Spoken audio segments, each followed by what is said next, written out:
Action. Assalamualaikum warahmatullahi wabarakatuh. Halo teman-teman, kembali lagi di YouTube Pembelajaran Online.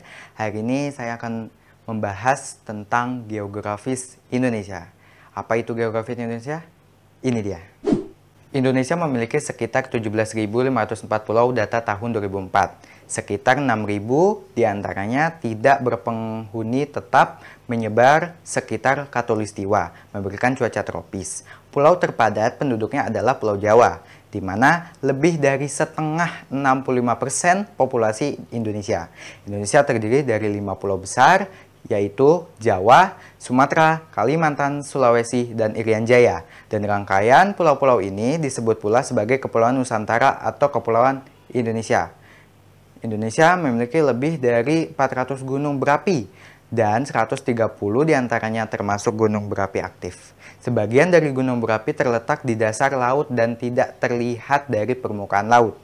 Indonesia merupakan tempat pertemuan dua rangkaian gunung berapi aktif, Ring of Fire. Terdapat puluhan patahan aktif di wilayah Indonesia. Keadaan alam, sebagian ahli membagi Indonesia atas 3 wilayah geografis utama, yakni Kepulauan Sunda besar meliputi Pulau Jawa, Sumatera, Kalimantan, Sulawesi. Kepulauan Sunda kecil meliputi Bali, Nusa Tenggara Barat, Nusa Tenggara Timur, Kepulauan Maluku, dan Irian. Pada zaman terakhir sebelum tahun 10.000 sebelum Masehi, pada bagian barat Indonesia terdapat daratan Sunda yang terhubung ke benua Asia dan memungkinkan fauna dan flora Asia berpindah ke bagian barat Indonesia.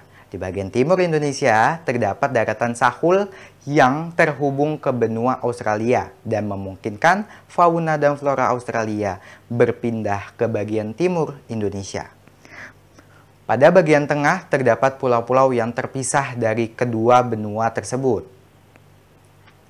Karena hal tersebut, maka ahli biogeografi membagi Indonesia atas kehidupan flora dan fauna, yakni daratan Indonesia bagian barat dengan flora dan fauna yang sama dengan benua Asia. Daratan Indonesia bagian tengah, Wales atau Weber, dengan flora dan fauna endemik hanya terdapat pada daerah tersebut. Daratan Indonesia bagian timur dengan flora dan fauna yang sama dengan benua Australia. Ketiga, bagian daratan tersebut dipisahkan oleh garis Wales.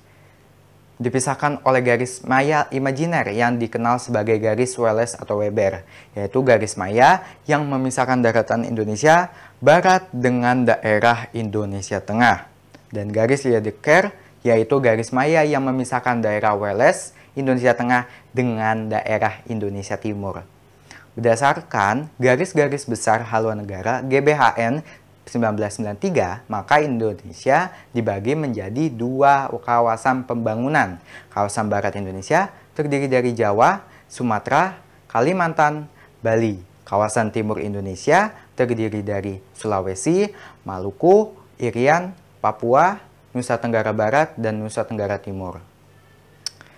Iklim Indonesia mempunyai iklim tropis basah yang dipengaruhi oleh angin monsun barat dan monsun timur.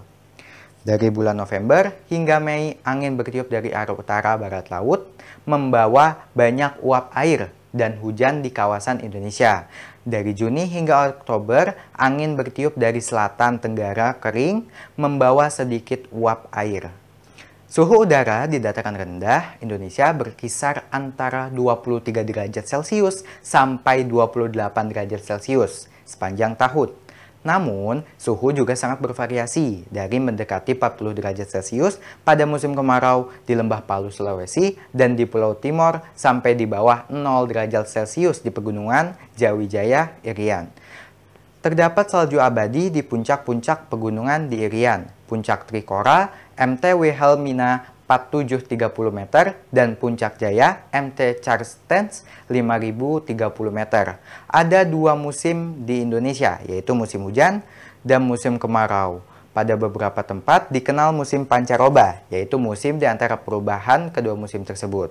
Curah hujan di Indonesia rata-rata 1.600 mm setahun, namun juga sangat bervariasi, dari lebih dari 7.000 mm setahun sampai sekitar 500 mm setahun di daerah Palu dan Timor. Daerah yang curah hujannya rata-rata tinggi sepanjang tahun adalah Aceh, Sumatera Barat, Sumatera Utara, Riau, Jambi, Bengkulu, sebagian Jawa Barat, Kalimantan Barat, Sulawesi Utara, Maluku Utara, dan Delta Memberamo di Irian. Setiap 3-5 tahun sekali sering terjadi El Nino, yaitu gejala penyimpangan cuaca yang menyebabkan musim kering yang panjang dan musim hujan yang singkat. Setelah El Nino biasanya diikuti oleh La Nina, yang berakibat musim hujan yang lebat dan lebih panjang dari biasanya. Kekuatan El Nino berbeda-beda tergantung dari berbagai macam faktor, antara lain indeks osilasi selatan atau Southern Oscillation. Itulah merupakan geografis Indonesia. Mudah-mudahan videonya bermanfaat. Terima kasih. Wassalamualaikum warahmatullahi wabarakatuh. Sampai jumpa di video selanjutnya.